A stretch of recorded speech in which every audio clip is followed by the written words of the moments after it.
feature ngayon. ENC AF004 or SIG MCX Rattler, color gray. And itong ENC 854 BCM. So unahin ko na to. Napaka-pogi eh. So AEG unit guys, full metal unit, metal front assembly and metal receiver. So ito yung may tinas tayo last yung isang araw yata, which is the MCX Virtus. So color black at saka color gray yun. Color brown.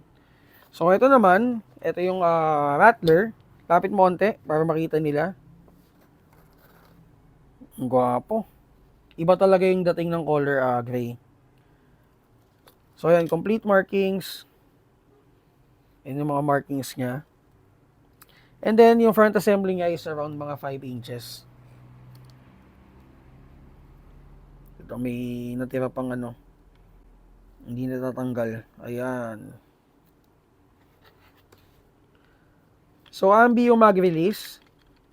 Working yung bolt release.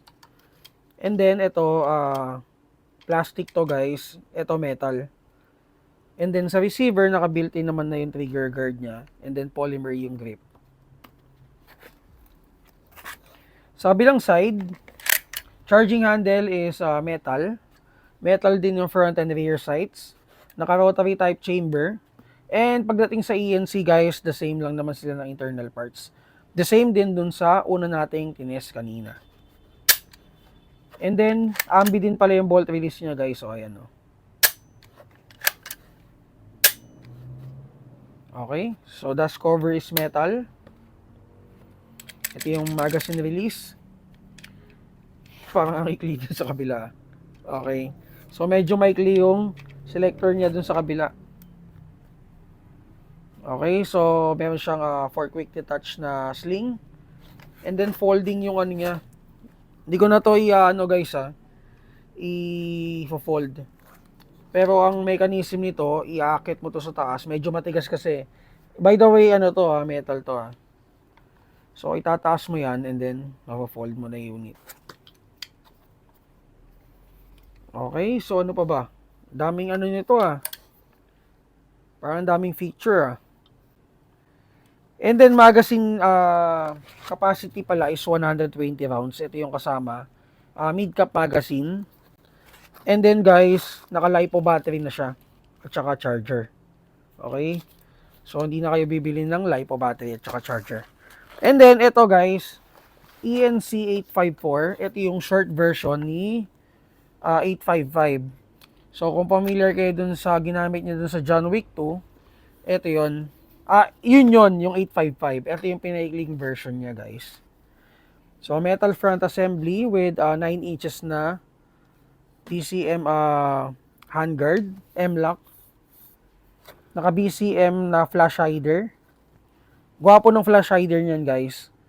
Nung lumabas to sa John Wick, sobrang dami naganap ng flash hider na to. And then front and rear sights kasama na rin, metal. Hindi natin natanggal yung yung markings. Yung electrical tape. Dun sa mga picture namin sa Google Drive, may mga pa yun na electrical tape. Complete markings din yun. May mga markings din. Hindi ko natatanggalin guys, ang pangit. Pumangit yung yung tape. Hindi ko natanggal lahat. So yun, TTI markings PCM. And then may markings din dito. Naka BCM grip din siya, polymer. And then trigger guard, trigger, selector, bolt release, magazine release is metal. And then naka BCM rin siya. BCM na stock. Ito medyo mahirap lang 'to tanggalin. Ayan. So kailangan mo 'tong tusukan ng kahit na anong tools para matanggal. Charging handle, metal. Rotary type chamber. And then, ito guys, may mga markings din yan. Basta lahat nung naka-tape may markings. So, reinforced na rin internal parts. Nakikita nyo naman yung mga ina-upgrade namin. Minsan din na kami nagpapalit ng piston. And, overall guys, sobrang pogi nitong unit na to.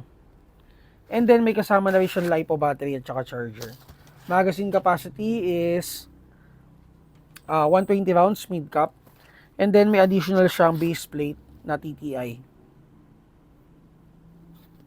So, nailalagay mo dito. Replacement dito yan. Okay, so ito guys, hindi na natin ito i-test. Kasi, medyo mahirap na tanggalin yung stock. So, baka mapahiya pa ako sa inyo kasi hindi ko talaga, hindi ko to magets eh. Ito. Medyo nahihirapan talaga ako tanggalin to. Okay, so FPS naman ito out of the box, around 420 to 430. So, ito, tetest natin to. Ito lang, ito, again and again. Ito lang ang ayoko sa kanya. Sobrang pogi ng unit. Pero yung lagay ng battery, hindi ko gusto. Kasi, ano siya, exposed. Naka-expose. Sana gawa ng paraan to ni ENC. Or sana may maisip silang ibang solusyon dito. And kasi exposed eh. So, pagka kasya dito yung battery, makikita mo pa rin siya dito sa handguard. Okay? So, test natin.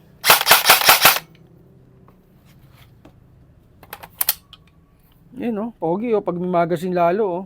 Tapos, suppressor na lang, no? Okay. So, tetest na natin.